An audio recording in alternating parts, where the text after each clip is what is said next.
Kai-Fu Lee, thank you so much for joining us from Beijing. So an evening hello to you, Kai-Fu. A little introduction for our guest. Probably doesn't need that much, but he is one of the world's leading AI experts. He founded Microsoft Asia's research lab, and he's trained chief technology officers and AI heads at Baidu, Tencent, Alibaba, and Huawei. He was president of Google China, where he helped to establish the company in the Chinese market. Now he's CEO of Sinovation Ventures. He's investing in China's high-tech sector, which gives Kai-Fu you a unique perspective on how AI is going to develop in all the different geographies around the world. It must be one of the most important subjects of the 21st century, is how the interface between artificial intelligence and us, mere human beings, actually works. We're going to chat. This event will run for an hour. Kai-Fu and I will have a good chat for the first part of this meeting. Then, as Connor says, do put your questions in the Q&A, and I'll come to them in the second half of this hour-long event. So it'd be great for you all to get involved. So, Kai-Fu, artificial intelligence. I've been fortunate enough to cover this subject for some years as a journalist, and your book, AI 2041. I've sent a lot of books. Any other people who have seen me do Intelligence Squared events before will know that not all books are at the same standard. This, which I finished last night, was brilliant. It was exciting. It was thrilling. And I want to ask you about the trick initially, as your first question, that you pulled with this book, is that you have written it with a famous science fiction writer, Chen Qiufan. And I just wondered, Kai-Fu, could you kick us off first with your idea of the book? There have been a lot of books about AI, but this is very different. Why approach it with a fiction writer? Because I've met so many people who tell me they're intimidated by the complex rocket science math behind AI. They don't get it, so they don't bother to understand it, and therefore they are sometimes misled by statements or comments they hear from other people on social media, etc. And yet I think AI is such an important technology that everybody should understand. And the gap between AI and their understanding is just someone who can tell it in an interesting, engaging, and maybe even entertaining way. And I know I can't do that. So I reached out to my friend, Qiufan, and we actually both used to work at Google, and said, hey, you've now become a science fiction writer. You're the president of the Chinese Science Fiction Association. You've written best-selling science fiction books. How about if we work together? And here's what I would like to see if you're willing to do. Constrain your imagination and don't put anything in the stories that I don't think is feasible to develop in 20 years. And actually, to my surprise, he quickly agreed. And then we moved on to write the book. It's a really fascinating way to, as you say, tell the story or look into the future around AI, and does it in a way that allows mere mortals like me to understand many of the concepts that AI is grappling with, the AI development is grappling with. I just wondered, just to kick us off on the actual discussion about AI itself, this is a complicated, at times thrilling, at times intimidating, as you say, sometimes sounds scary. You quote at the first, in the preface to the book, Amara's law: we tend to overestimate the effect of a technology in the short run and underestimate the effects in the long run. Give us a big overview of your sense of where AI is taking us. Are you net positive or net negative when you look to the future? I do think it's so true that we overestimate the short term, I would say 3 to 5 years, and underestimate for the long term. A case in point is when I worked on speech recognition in the 80s and 90s. And whenever I worked at Apple, Microsoft, and our CEO would ask, "Hey, when will this really work?" And I would say definitely in 5 years. And I was always wrong until the last maybe 10 years or so. But had I answered 20 years, I would have been right all the time. So we technologists sometimes just think, hey, it's demonstrated, it seems to work, but we haven't figured out that you require so much more computing and figuring out the user interface and getting market acceptance and potentially legal issues, et cetera, before it gets accepted. So 20 years is really a long time. A lot of things that seems maybe a little bit like science fiction can really work. And we can extrapolate it based on various types of trends, like what percentages are speech recognition, machine translation, image recognition improving, how fast are autonomous vehicles improving. One can really make a trajectory for these. And as far as the net positive or not question you asked, I believe that history has shown us that big technology platforms like electricity, internet, computers have definitely proven themselves to be by far more positive than negative for humanity. Yet at the time that they were introduced, there were periods when people may have been disillusioned or felt it was hype or felt it's too difficult to build or overcome. But eventually, if the technology is truly magical and useful enough, it does prove itself in the long term. So I'm going to use that as my basis as a foundation why I feel positively over time.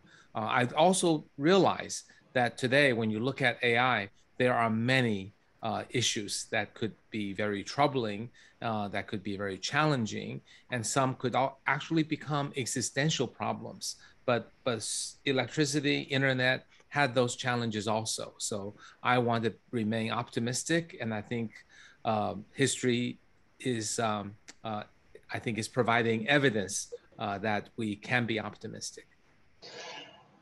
Now, Kai-Fu, lots of people have described, the impact that AI may have in various terms, describing it, comparing it with the internet, electricity, as you did.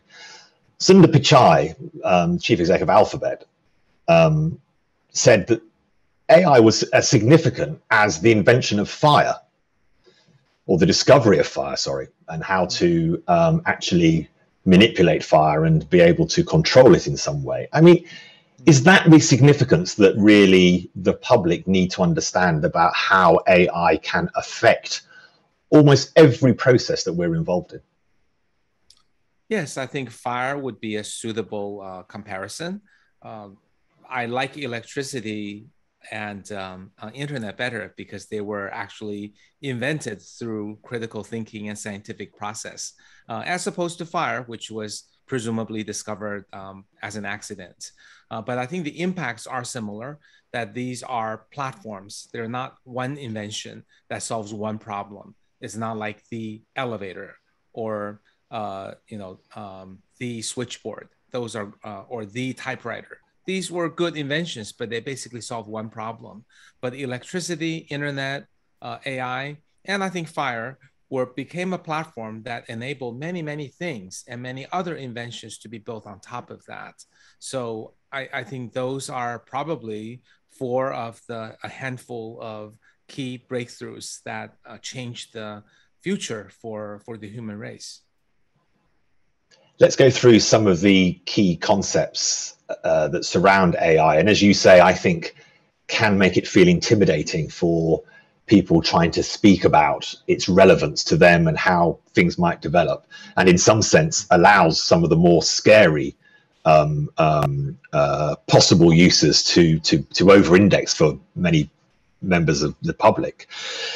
Let's kick off with deep learning. And you do a lot of work on deep learning and how vision object recognition for computers has been hugely helped by deep learning processes. Talk us through deep learning as a subset of the AI world, because people can confuse terms and not quite know which part of AI they're trying to talk about. And given your point about it's actually a platform for many different applications, where does deep learning sit in that group? Okay, the proper definition of AI is study of all technologies and things that resemble intelligence, human or superhuman. And underneath that study, machine learning is a particular way for algorithms to learn to become intelligent, and usually using mathematically sound algorithms to do that from data. And deep learning is a particular branch of machine learning that uses deep neural networks. And you expose a lot of data to it. You don't actually program it to do things. You tell it the goal you want to accomplish, show it a lot of data, and then it learns from the data, the structure of the data in a way that is suitable for the computational model.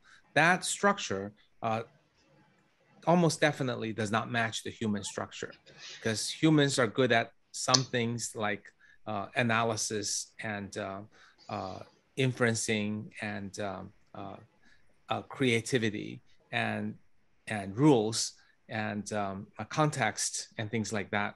But machines just look at huge amount of data in a complex deep network and trains a mathematical model that optimizes a certain decision-making process.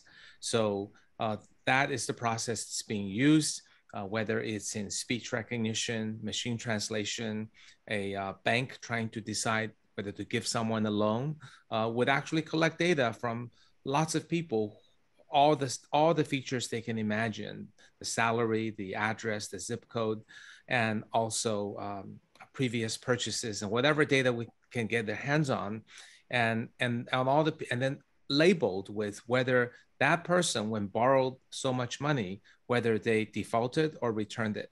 And then it learns to make a very complex function that separates the people who returned it from the people who defaulted. And that decision surface in a 1,000-dimensional space potentially is able to look at any new person who contributes these answers to the questions and gets mapped to the space. So that's why deep learning is able to work so effectively by looking at huge amounts of data, and the key properties, several key properties it possesses. One is that it gets better with more data. Evidence seems to show that the performance of a system continues to improve if you throw more data at it along with more processing and maybe some tweaks to the model. So that's something that's really amazing, because your Excel and your Photoshop does not automatically improve just with a faster processor or more pictures, but this algorithm actually does. So that's pretty amazing. The other thing is that it can be targeted personally. So the fact that TikTok shows me a bunch of videos I can't help but looking at, the same videos probably won't work on my daughter or on my wife or on my friend. It's basically learning each person and showing that person videos. If you don't use TikTok, YouTube does the same thing, showing you videos that you can't help but watch. And that ability to customize for each person is something static web pages or humans cannot do. There are other capabilities, but these capabilities really set it apart. Grow capabilities as more data is presented, and ability to personally target each individual with something perfect for that person. So that's what distinguishes deep learning from other machine learning algorithms, and also why the deep learning has become the superstar, the big invention that's propelled artificial intelligence forward. That said, a lot of people, including myself sometimes, use artificial intelligence, machine learning, and deep learning interchangeably. Yeah. So a lot in there.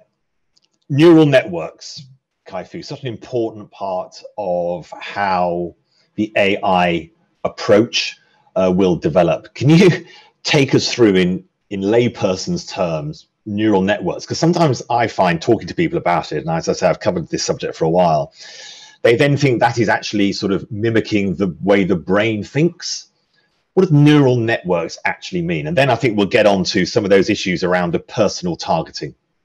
Okay, so a deep neural network would be like thousands of layers, and the layers are connections and nodes.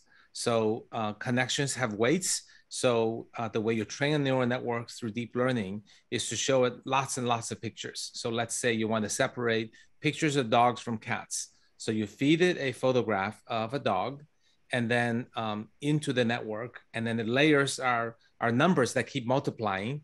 So the connections going to a node are multiplied by the weights and added together. So think of it as just flowing forward internally structures that propagate these weights from the photo of the dog or cat itself.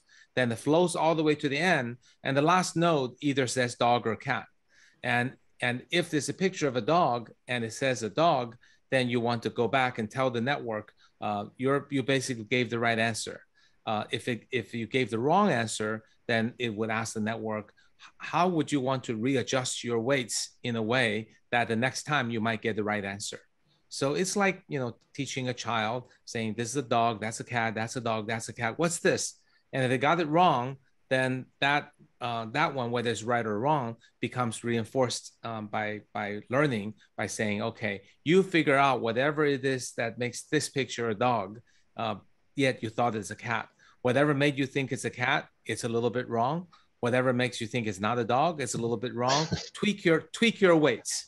And then this weight tweaking is the mathematical magic called backpropagation or gradient descent that solves the problem. Of course, it actually has to go through these potentially millions of iterations for the gradient descent to adjust the weights so that when I presented, let's say, 1 million pictures of dogs and cats, after many, many iterations, maybe it'll categorize 99.9% accurately, and it can't, whatever it does, it can't tweak the weights anymore to get it more accurate.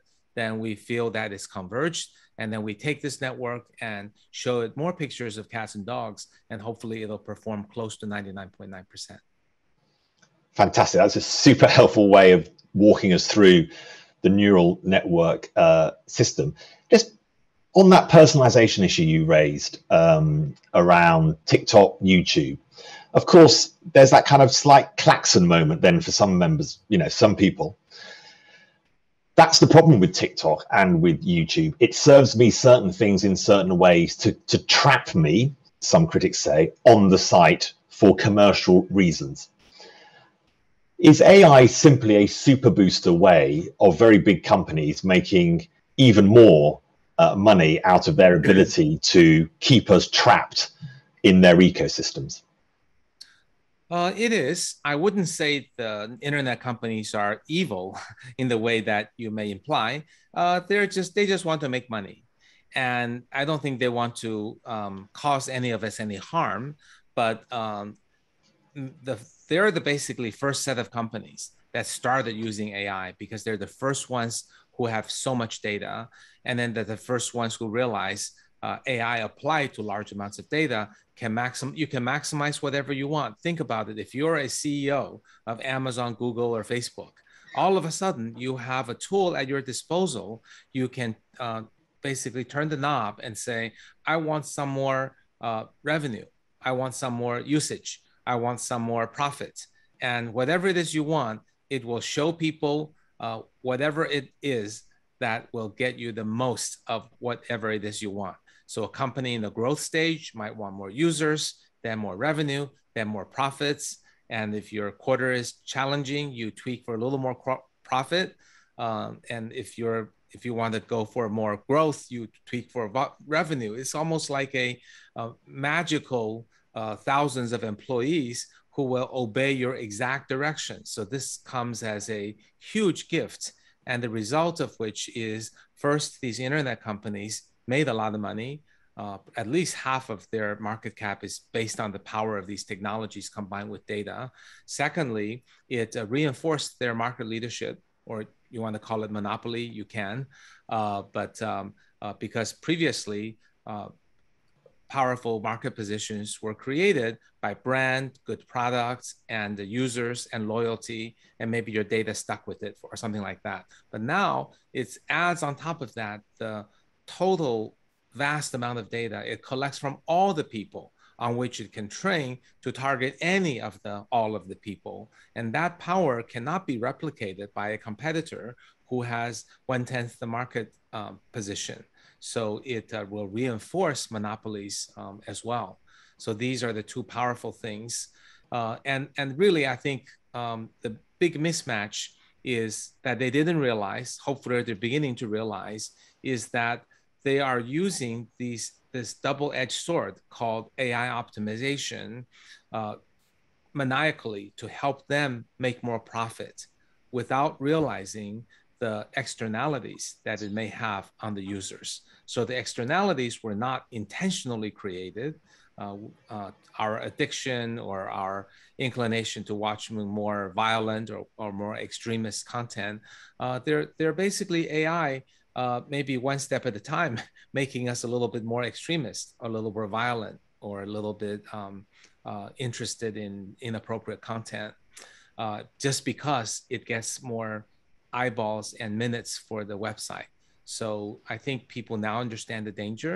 The question is, how do the internet companies find a way to build and rebuild and fix their AI so that they're really more in alignment with the users' interests, not just their interests. And that is still not yet happening, but it's clear we need to get to that goal. Otherwise, they will continue to be criticized by users, by media, and by books. Doesn't that suggest that, Kai-Fu, that the issue around regulation, public debate, which I know your book challenges head on and says there is a need for this, is really necessary? The length of time we have been speaking about this and the possible rocket boosters that AI could put under the business models of the big tech companies who have, as you say, the access to these huge data sets, allowing them to carry on monetizing or building successful businesses. I didn't mean to infer that they're evil for doing this. They're businesses. That's, as you say, is a corporate goal and a perfectly reasonable one. But I suppose the critics would say that regulation is often discussed, but is so difficult to make happen, whether it's governments, nation to nation, global regulation.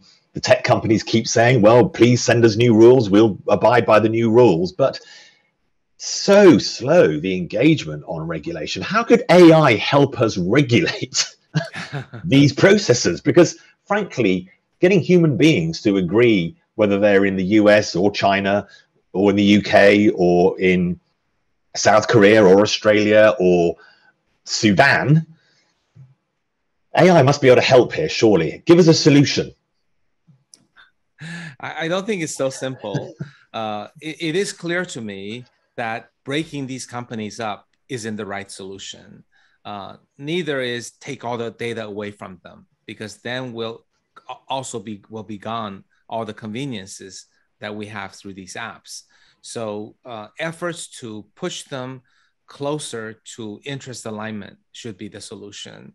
So one punitive way to do that is to publicly publicize how well they do with fake news or some other metric, and measure them on a monthly basis. If they don't perform well, maybe there's a fine. If they do particularly poorly on some aspect, maybe there's an AI audit.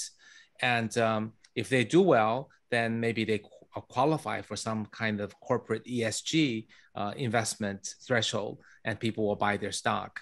So just make their reputation more linked by quantitative metrics on how they're doing. That might be one possible path. Another path would be make very clear what things are not acceptable, because if we're going to do audits, we need to decide if it's fairness we're after, or addiction, or showing fake news. We have to decide what is the metric. And I think their usual answer is, well, we can't possibly catch every fake news because there's a lot of areas of gray. But I think we have to figure out how to have regulations that have degrees of gray.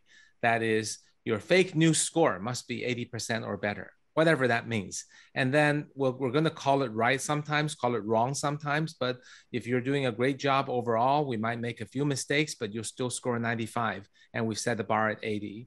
This is the way AI works. AI is never certain whether the picture is a dog or a cat. It's just got some likelihood. So why not apply some kind of a score and say, you just got to score better than that? Yes, I know not every question is scored perfectly, but most of them are scored pretty well. And if you do a good job, we know you can get over 80. So set some pretty tough rules and be comfortable that your point by point correction won't be absolutely perfect. And my favorite one is to come up with a whole new ecosystem where every app builds stuff that are consistent with our interests. That's not at all impossible. Think about our interests. What do we really want for ourselves? We don't want to be addicted to 3 hours of YouTube videos. We don't want to be shown things that make us angry. We want, what we want are things like become smarter, have more knowledge, become more liked and respected, and become happier. These are all goals. So can we somehow measure apps in the way that they give us these truly valuable, indisputable, universal goals? Not measured in one day, like how many clicks, but measured maybe in a month, maybe in a year. The closest approximation commercially I can think of is Netflix, because it's not supported by advertising. It's not trying to trick more eyeballs per day. It's trying to create high quality content, and based on our rating and based on our willingness to watch 20 episodes in one season. So as a result, most people would agree content on Netflix is professional and it's suitable for different people, and it doesn't come anywhere close to advertising-based businesses in showing us biased, addictive, short-term addictive content. So I think it points the way. There are such services that people will pay money for that make themselves have fun or grow or become happy over time. So promoting these business models with whatever policies or investment models that are possible would probably be a good way to permanently get out of the current situation. That's really interesting. Is that a global?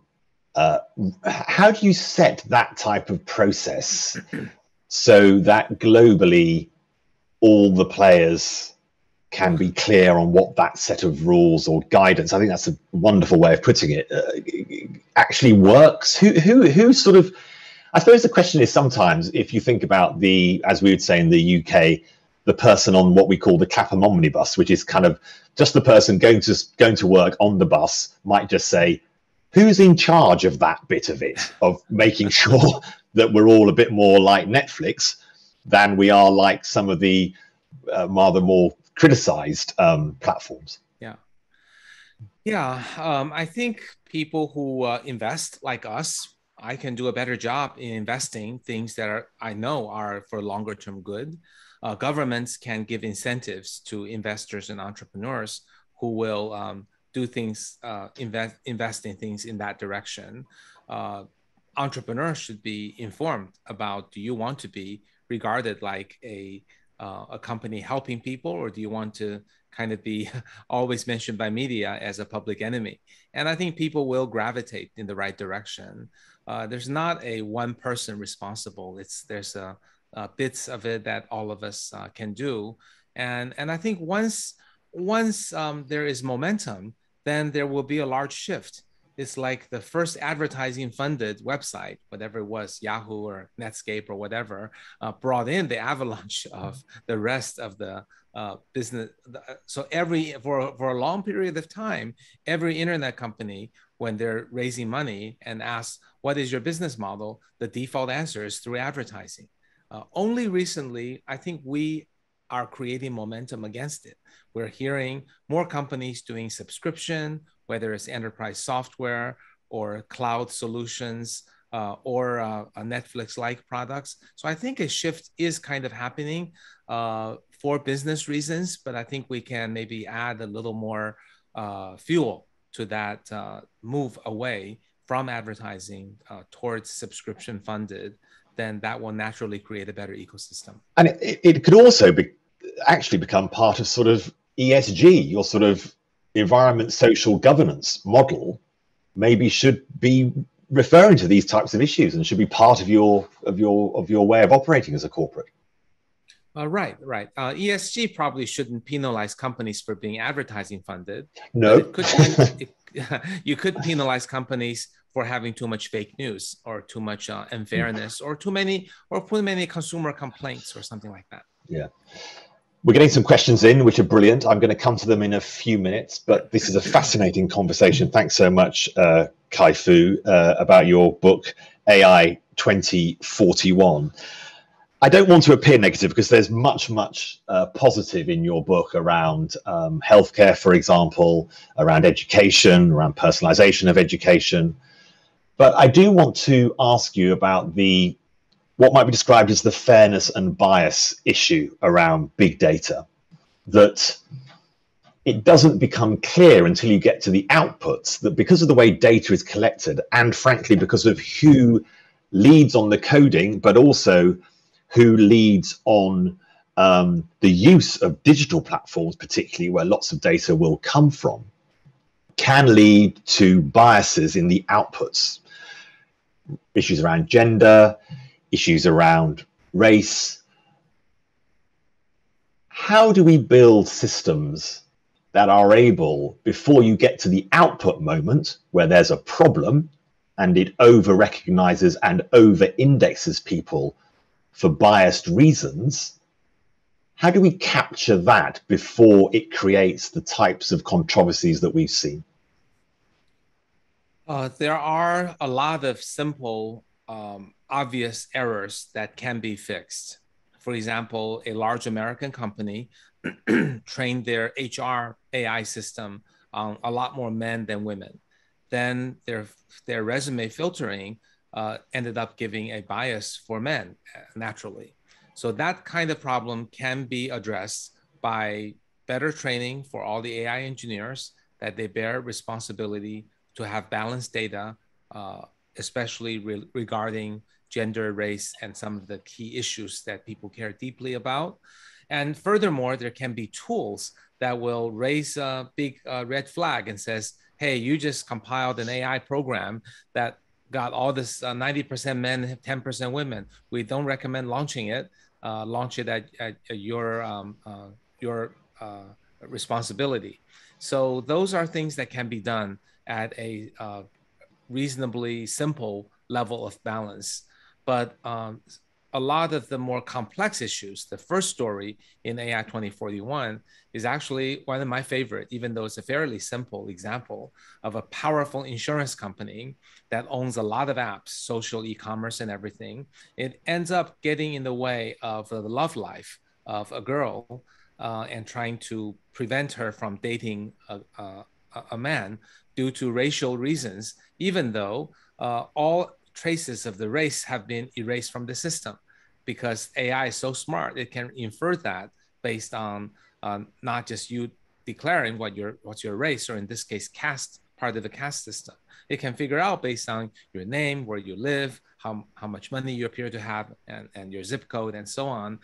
So the power of AI is very strong, that even if you go out of your way to balance your data, to remove elements that you think may cause a gender or racial bias, AI may still figure it out. So I think that requires a lot more studies. And I think it's at this point, I would say that we should re-examine how biased humans are. I think if we can do what I mentioned earlier, very good AI engineering, education, try to balance our data, be conscientious of the problem, have good tools, I would argue that the AI at that point in time is going to be dramatically fairer than most people, because people can't remove their bias. And AI actually can remove most of it by balancing data. Most people are biased and don't even know it or don't admit it. As an example, in Israel, they did a study that a set of judges gave much tougher sentences before lunch than after lunch, just because they were hungry. So that level of bias and irrationality and being overrun by our emotions is something that's, I think, quite terrible with humans. And I do think if we do the things I mentioned, we will already reach a good state that should be better than the great majority of the people. It's interesting that you talk about humans and bias. What about the concerns that have been raised that the great powers within AI, if you imagine them in the hands of bad actors, whether they be terrorist organizations, or even more particularly, actually, governments, states, facial recognition, you write about that the inference can be made by AI techniques about someone's sexual orientation, for example, possibly their religious background. How can the public really trust that in the hands of bad actors and governments and states, this material will not simply be misused? Well, if there are people with malintention who want to do harm to society, that is the biggest danger behind this and every other technology, right? Those bad actors could have used electricity or the internet to do very bad things. And those would have to be basically laws to protect people and enforcement that is sets an example and creates deterrence, enough punishment to deter people from doing that. There's nothing else we can do. In fact, in the AI 2041, probably the most negative story was one called Quantum Genocide. And that is a terrorist who's like Una Bomber in the US, and he just wants to kill all the elites. And he, in fact, trains a large number of drones, which are very, very small. By 2041, they can be very tiny drones that just have a little bit of dynamite in each one, and that has facial recognition, GPS tagging, and tracking of people. And when you fly these 10,000 drones out, they will identify and shoot and to kill in point blank range. And that power of building autonomous weapons that can kill massive number of people in a particular type, in this case, the elites or gender or race, to do it in a massive way and without leaving traces or leaving yourself immediately vulnerable, like if you were to tie a bomb and go bomb a school or church or something, you would be killing a lot of people, doing terrible things, but you would kill yourself too. When you have that autonomous weapon, you could potentially get away with murder without adding any more risk. So I do think in this kind of area is where there needs to be international cooperation, whether it's by treaties or ban, to really ensure that these non-state actors or terrorist groups aren't able to get away with this, whether it's through the sales of equipment or the occupation of the airspace or some other mechanism or very severe punishment. If this doesn't get started soon, we're going to see a lot more targeted assassinations that are enabled by these $1,000 drones that can be more accurate and doesn't create vulnerability or risk for the bad guys. Before I go to questions, let's finish on an up note. The ending to the book is really fascinating, that you do leave us with this really, I don't want to say utopian because that's not the right use of the word, but around the issues of happiness and what you call plenitude, which is the economics of scarcity could be solved by AI. Could you just talk us through this very optimistic ending to the book and why you leave the reader with that notion that although, as you say, of course, bad actors, terrorist groups, states, governments, whoever they may be, can do bad things, why you feel that happiness and plenitude is actually is likely to be the outcome of well-used AI? Right. Actually, I think the last three stories were alternate endings to the human race. Right. So Yeah. Yeah. there's kind of one negative one and two positive ones. So Yeah. that roughly represents my belief in the odds. So the last chapter is based on some facts and some speculation. The facts are that in 20 years, we should be able to use AI, automation, robots to do most of the routine work that we do today, thereby dramatically reducing the cost of labor in the production of goods. At the same time, the cost of materials will come down through advances in synthetic biology, life sciences, and also the cost of energy will come way down by the use of distributed battery, more advanced than lithium storage, using solar as the primary and wind as the secondary. Maybe there's hydrogen and other things. There's just so many things being worked on towards the goal of a carbon neutral that I feel it's not at all outlandish to predict 90% reduction in the cost of energy in 20 years. So if you think about the production of anything, labor is reduced maybe 80, 90%, materials, some percent, 50%, let's say, and then energy by 90%. We are really reaching a level of low cost and a plummeting of the prices of most goods that we have today. So if we were building a new earth from the beginning with that's zero based, we surely can use this new materials, new energy, and new robots to create enough vegetation and farms and food and housing, because all of that can be manufactured for all the people with enough surplus. So I believe that is factual. Whether we will get there, I think is incredibly difficult because companies will find ways to trick us to pay more money, and people want to accumulate wealth inequality, countries aren't equal. So I actually don't think we can get there. But so I think the last chapter is meant for us to think if in 20 or maybe 30 years we could get to a state when we can feed everyone, bring everyone out of poverty, let everyone on earth living a life of comfort. Yet we're not likely to do that. Where are we screwing up in our economic system, in our permitting human greed and selfishness and vanity to get ahead of doing something that should be fairly basic to provide sustenance and respectable living for all? What are we doing wrong as a human race? And that's really meant to be the question asked. It's framed in a little bit more positive light, but I'm not optimistic we can solve it in 20. I hope we can solve it in 40 or 60 years. Kai-Fu, thank you so much. It is a fantastic ending to the book and very, very much food for thought. Let's go to some of the questions that you've sent in. Thank you so much, all the audience, for joining us on this lunchtime and evening chat in Beijing, lunchtime in London, and joining us from around the world. So Kai-Fu, let's try and rattle through these as much as we can for our audience. Sure. First question, and you touch on this in the book with some detail. What do you think about of the rise of cryptocurrencies and AI use in the financial system? Is this an area where you see big change?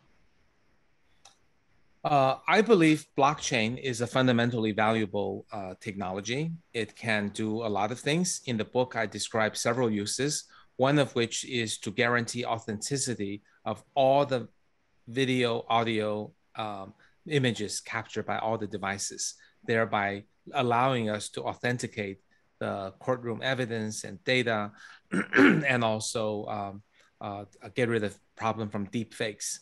So that's kind of one use of authentication. Another example is that the cryptocurrency, one of the key things in ensuring that our cryptocurrency is stored safely in a distributed manner is that we have a strong encryption security system. But we should be aware that with quantum computers, some bad person can attack a certain percentage of the Bitcoin wallets and take the money away. And yet at the same time, it is quantum computing that will reinvent the future of the ultimately safe encryption system. So those were the key technology points that I point out. With respect to today's cryptocurrency, I'm afraid I still see a bit of hype and participants whose intentions are not completely pure, and it's still quite a bit speculative. I'm quite disappointed that there's not enough people who are really working on hard technology-based solutions to solving the POW problem that is using up so much energy to protect the Bitcoins and other cryptocurrencies, and not solving the energy problem, which is environmentally problematic, and also arguably not generating a lot of value for the society. I think if we solve that one, then many uses of blockchain and cryptocurrency will become possible. I hope more computer scientists will try to figure out a better solution than the current POW solution to prove authenticity. I think should be possible to get a sizable increase, but I just don't see enough serious efforts on this, and that's a little disappointing to me. Thank you. Sarah asks, you mentioned personalization with apps like YouTube. Is this something that should be regulated? And if so, how? Obviously, you touched on this, Kai-Fu, but I don't know if there's more to add around that personalization specific that Sarah asks about.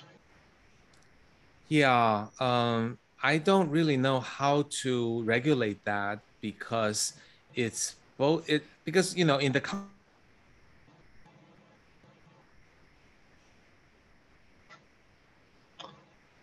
Oh, no, I've lost Kai-Fu. I don't know if anyone else has. I don't know if we're trying to reconnect with him.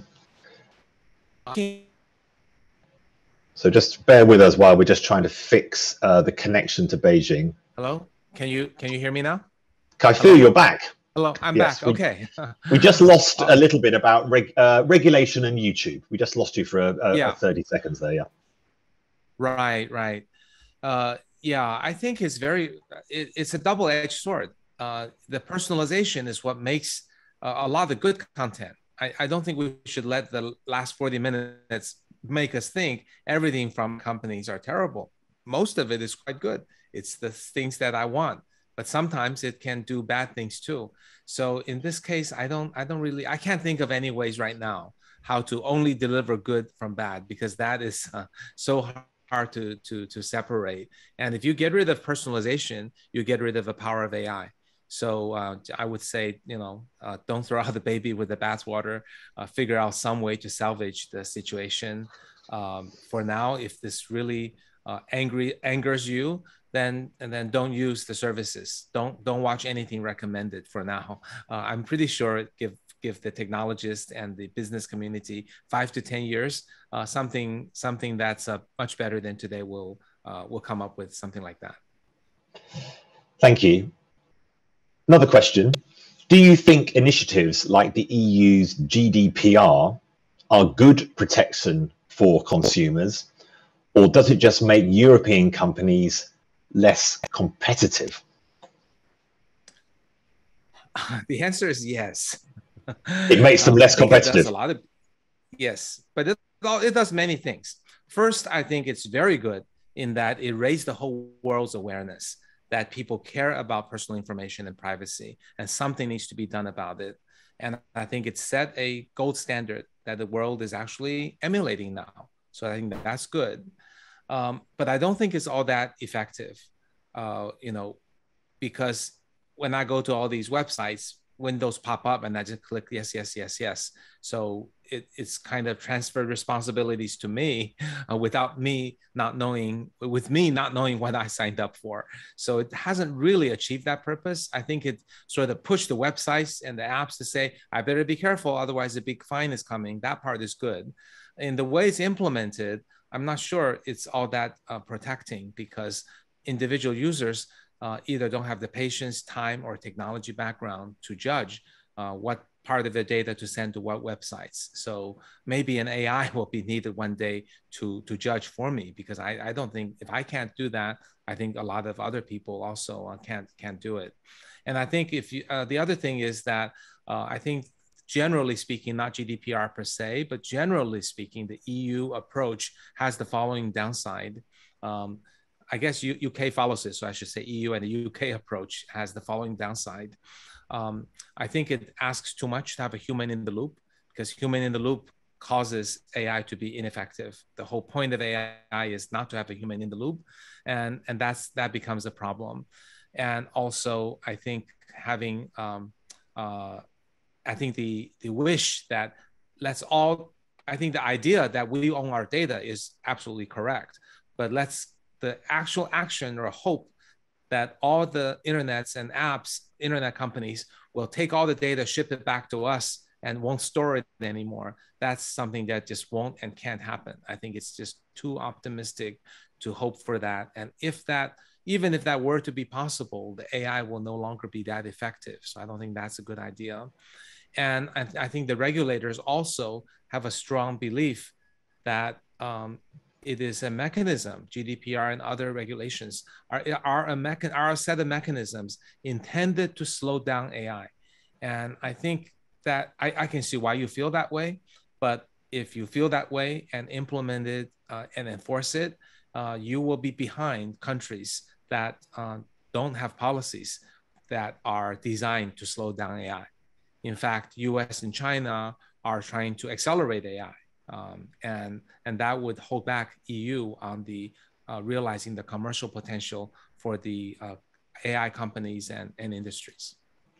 And Kai-Fu, given what you've just said, it would appear sensible for you that the UK withdrew from GDPR now that it is outside the European Union and went to more what might be described as the American route. I actually think the American, I would think the American policies ought to be culturally acceptable to the UK. I haven't studied the details of the differences, but I know EU is tougher, US is lighter, and I don't know enough difference between the culture UK and US. But I would say if you want to study to help accelerate your businesses without going all the way to abandoning this direction, then it's reasonable to consult the American regulations to see if they're a better fit. Thank you. Climate change, one of the biggest issues, of course, or the biggest issue facing the planet. Question about that. Do you have insight on how AI will impact climate change? Does it have the answers? And you have a question mark and 2 exclamation marks. So I'm not sure that the audience member thinks it will, but it's an interesting and exciting question. Yes, I think AI can make significant contributions, and anything with data is something AI can digest and propose solutions. Today, we probably don't understand the cause and effect of all the climate change. And I think AI can help us figure out what are the problem areas and with people symbiotically find solutions. I think that is an effort that should be done. AI can also be used on a more specific level. We invested in a company that builds an AI-based simulator for new materials used for batteries. And then it simulates the battery. And so it can improve the energy storage by using AI to emulate it in software, and accelerates the discovery process. I think, climate change is like a human body, if you will. Or human body is a microcosm of climate change. If we can use AI to diagnose human illnesses and improve them, and to invent drugs for human, it would seem the climate change is just a more complex version of that people should definitely work on. But I don't think it's a short-term proposition. Healthcare AI will probably take another 5 years to take off. Climate change will also take some time, and we don't have any more time to waste. So I hope more countries and more companies will look at ways in which that can be integrated. You touched on healthcare, interestingly, and there's a lot of material in your book about healthcare. But of course, we've gone through, or are still going through, the COVID emergency, the disaster for many millions of people around the world. And Sarah asks, we are still in a pandemic. can AI help us with developing faster vaccines for new variants on COVID-19 or other diseases that may emerge in the future? AI-based drug discovery is absolutely one of the most exciting and near-term possibilities. AlphaFold is a huge step forward in being able to fold proteins. We have invested in a company called In Silico Medicine that has extended that by looking for targets within pathogens and then finding small molecules that will fit into the target, effectively finding the drug that's once the protein has been folded. So combining these discoveries together, we can significantly accelerate drug discovery. And you still need a human to watch the process and select from the candidates. So we've demonstrated within Silico Medicine that it can actually get two drugs in a clinical trial at this stage. And we're already in human trials. So it's a proven technology. So I think this will have the effect of reducing the cost of discovering a drug by as much as a factor of 10. And when that happens, more rare diseases will be treatable. The speed of discovery can be as much as 1/3 the total length, not counting the clinical trials. So it will have faster, lower cost drugs treating potentially rare diseases. So all of that will be great for humanity. The one part of the question that I'm not sure is whether it would apply equally to vaccines. I haven't studied that. I haven't seen any work to demonstrate it. There are AI tools that will help drug discovery, but not to the extent that I talked about. My speculation is there's probably not enough time for AI to make a big contribution to vaccines in the next year or two, which may be the most critical time for vaccines. So probably not this time around, but certainly when and if there's another pandemic, I would think AI-based drug discovery ought to carry over to vaccines. Thank you. 2 minutes to go in this wonderful session that we've had with you, Kai-Fu. Could I ask you just for very quick answers to the 2 questions that are left from our audiences? So firstly, okay, what effect on unemployment will AI have? And specifically, do you believe in universal basic income or another initiative to soften the blow of displacement? Yes, I think AI, given is so good at optimizing quantitative routine tasks, will displace a lot of jobs. Probably 40 to 50% of the existing jobs are routine in nature and poised for and vulnerable to AI displacement over the next 15 or so years. So next 15 years will be a tough time. We are watching in the companies we invest in that AI is now doing customer service, now it's doing telemarketing, it's doing some types of assembly line, it's doing forklifts. So we're watching this really unfold before our eyes. So it is really happening. I do believe AI will also create many new jobs. And for example, data labeling and AI programmers and robot repair and so on, and also many jobs that we can't anticipate today. So over a long period of time, let's say 30, call it 30 years, I think AI will create more jobs than it displaces. But in the 15-year time frame, more displacement than creation. That would be my prediction. In my book, I talk in a lot more detail about how this comes about and what are things we could do. I believe universal basic income is an approach that can be helpful. It addresses the wealth inequality side. It taxes the rich to give the poor a buffer, and I think that's useful. But remember though, it's not just about not having enough money. It's about how to redirect some of that money to retrain and gain the skills that will not make someone who's lost a job once to lose another job. So it's about spending it on retraining, investing in oneself, and given the guidance on what to learn, what to retrain. So that is arguably even more important than the universal basic income. And also lastly, the universal basic income should not become a crutch, something that people can say, okay, I no longer have to work. There needs to be some motivation for people to have the drive to move forward again. So maybe better to cover health, shelter, living expenses, and things like that, rather than just give people money, because we have seen that historically, when people are in destitute positions and given a lot of money, they may just spend it on alcohol and drugs and not really use it for self-enrichment, which they badly need.